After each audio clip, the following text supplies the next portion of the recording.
বিপাশা, আমাদের সম্পর্কটা দীর্ঘ 6 বছর হয়ে গেল, বলো?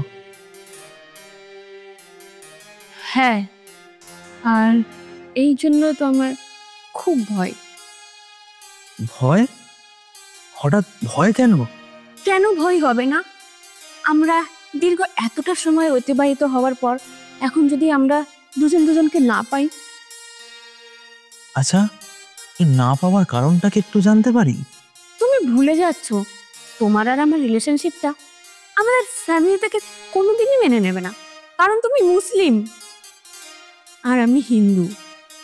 ওসব নিয়ে আমি একদমই ভাবি না। আমি অনেক আগে থেকেই জানতাম যে আমাদের এই সম্পর্কটা আমাদের ফ্যামিলি থেকে কোনোদিনই মেনে নেবে না। আচ্ছা, আমরা কি পারবো একে অপরকে ছেড়ে থাকছি? প্লিজ, তুমি ভুলে ওই কথা মুখে এনো না, কারণ আমি তোমাকে ছাড়া বাঁচতে পারবো না। I love you Ali, I love you. তাহলে চলো না আমরা কোথাও পালিয়ে যাই, যেখানে শুধু তুমি আর আমি, আমাদের বাধা দেবার কেউ নেই। তোমার মাথায় কি সবসময় এসবই ঘরে? আমার মিষ্টি সোনা।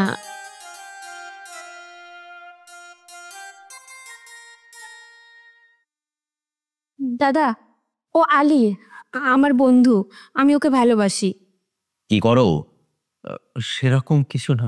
তা সেরকম কিছু না তো কোন রকম করো? এই কিছু করব ভাবছি। ভাবো ভাবো, ভাবা প্র্যাকটিস কর, ভাবা ভালো। মানে? নামটা কি যেন বললে?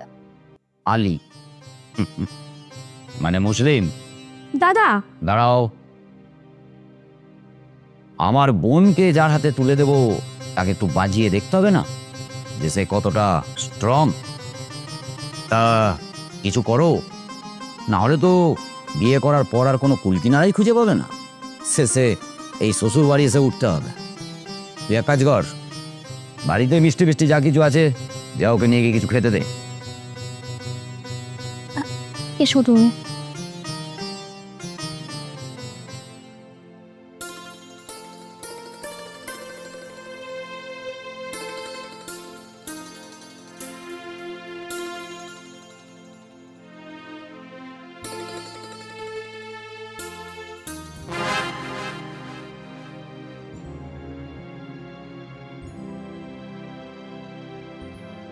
দেখেছো, আমি বলেছিলাম না আমার দাদা খুব ভালো, কত সহজে আমাদের রিলেশনশিপটা মেনে নিল।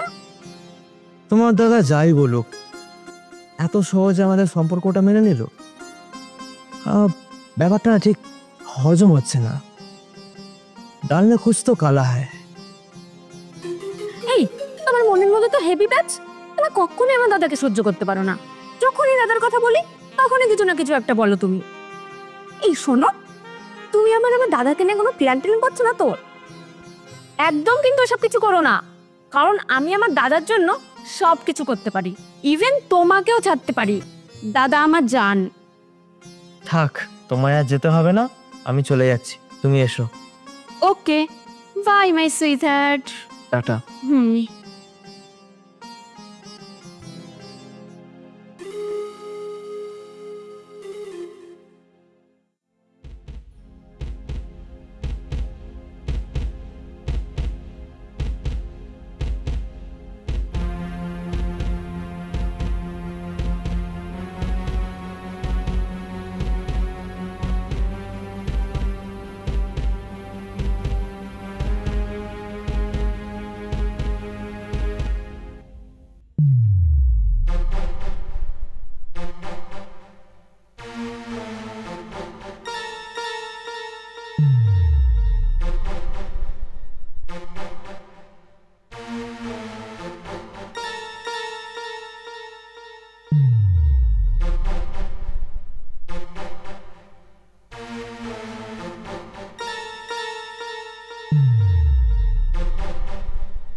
হ্যাঁ, হ্যালো হ্যালো বিপাশা, বলছি একবার ওই গণেশ কাকার হোটেলের সামনেটায় আসবি? না না, সেরকম কিছু হয়নি। তুই আই, আমি তারপর সব বলছি। আচ্ছা।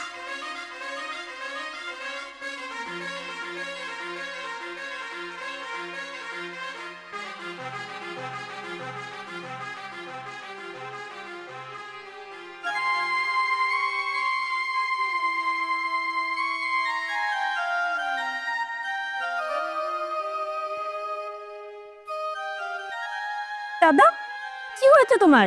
আর এরকম হলো কি করে? আরে কিচ্ছু হয়নি, মামুলি ব্যাপার, ঠিক হয়ে যাবে, কিচ্ছু হবে না। কোনো গাড়ি কি ধাক্কা মেরেছে তোমাকে? আগে বাড়ি চল, তারপর সব বলছি, চল।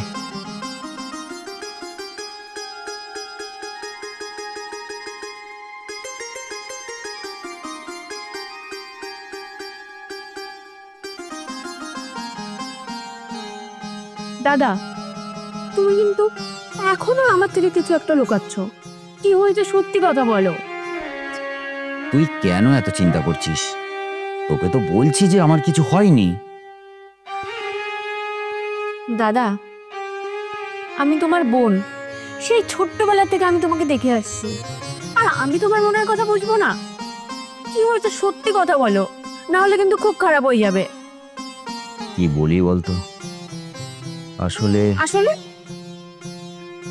আলী হঠাৎ আজ আমায় ফোন করেছিল, করে বলল আমার সাথে নাকি তার বিশেষ কিছু দরকারি কথা আছে, আর সেগুলো যেন তোকে না বলি, একটা সারপ্রাইজ দেবে। আমরা ওই ঝাউ জঙ্গলের পাশে আছি, এখানে এসো।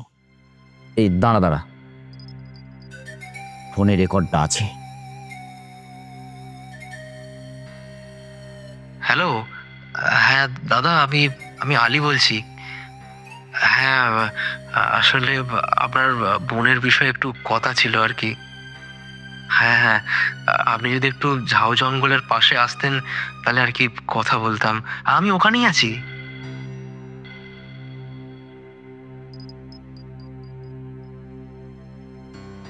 আমি ভাবলাম ও তোকে যেটা বলতে পারছে না, হয়তো সেটা আমায় বলবে। বিয়ের দাবি দেওয়ার কিছু ব্যাপার, আর ও নিজের থেকে না বললেও আমি অবশ্যই বিয়েতে দিতাম।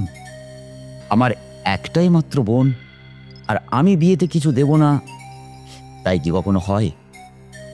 এই সব 7-5 ভেবে আমি গেলাম আমাদের ওই ঝাউ জঙ্গলের পাশে।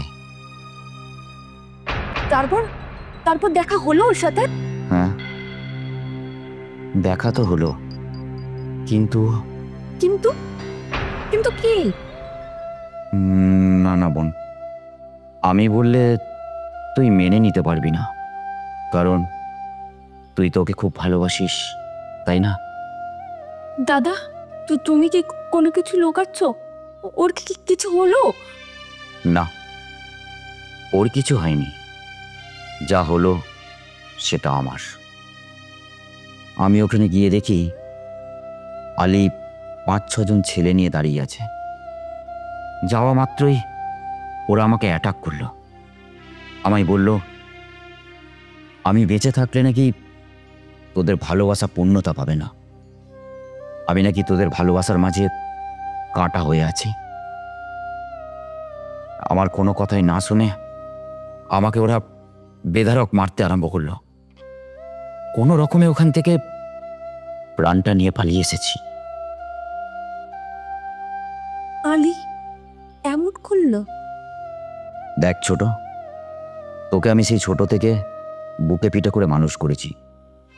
কোনো দিন আমি তোর কোনো অভাব রাখিনি, আজও তোকে কোনো বাধা দেব না। যা, তুই ওকে বিয়ে করে সুখে শান্তিতে থাক। তোর যখন যা দরকার তুই আমায় বলবি, আমি তোর সব আবদার পূরণ করব। এমনকি তোর ভাগের যে সম্পত্তিটা আছে ওটাও আমি তোকে লিখে দেব। দাদা, তুমি এই অবস্থায় সম্পত্তি ভাগ করতে বসেছো? আমি শুধু শেষবারের মতো একবার আলীর সঙ্গে দেখা করতে চাই। না ছোট, তুই ওর সাথে কোনো ঝামেলা করিস না, আমার দিব্যি। দেখ, এখন হয়তো তোকে বিয়ে করার জন্য ও সব মুখ বুজে সহ্য করে নেবে, বাট বিয়ের পর যদি তোর কোনো ক্ষতি করে, আমার যেটা হয়েছে সেটা আমি সহ্য করে নেব। তুই ওকে কিছু বলিস না। আর তাছাড়া তুই ওকে ফোন করে দেখ, ফোনেও পাবি না। হাহ, ও যেটা করেছে ও আমাদের কাছে আর মুখ দেখাতে পারবে না। দাদা, এর হিসাব তো আমি নেবই। আমার দাদার অপমানের জবাব তোকে দিতেই হবে। শুধু তুমি বলছো বলে আমি ওকে এখন কিচ্ছু বলছি না। দাদা, হ্যাঁ বল। দাদা, তুমি আমার জন্য তোমার পছন্দ মতো ছেলে ঠিক করো, আর আমি তোমার এই অপমানের জবাব তো ওকে এভাবেই দেব।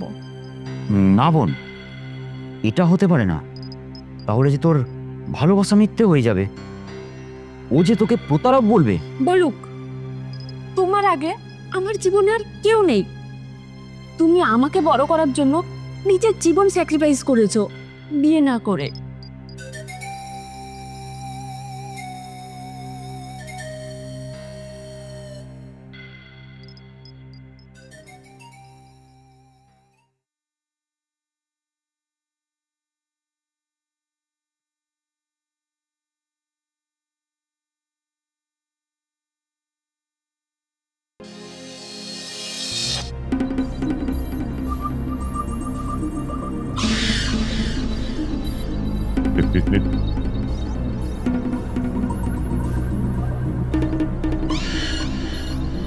সরি রে, এছাড়া যে আমার আর কোনো ওয়ে ছিল না। তুই বড্ড আদুরে আর এক রোখা, সহজভাবে মেরে ধরে তোকে আমি ফেরাতে পারতাম না। আর তাই বাঁকা আঙুলে ঘি তুলতে হলো।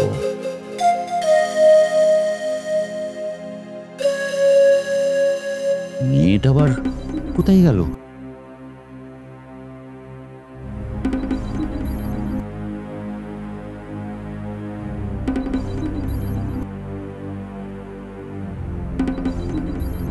হ্যাঁ রঘু, বলো দিকে খবর কি? ওকে শোন, ওই ছেলেটাকে একেবারে গুম করে দে, আর ফোনটাকে একেবারে ভেঙে শেষ করে দে, যেন কোনো চিহ্ন না থাকে। ওকে, খুব সাবধান।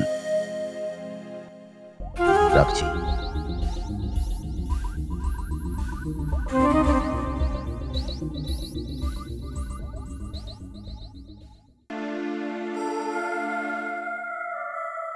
তুমি কেন করলে এমনটা? আমি যে তোমায় খুব ভালোবাসতাম। এরপর থেকে কোনো মেয়ে ভয় পাবে কোনো ছেলেকে ভালোবাসতে?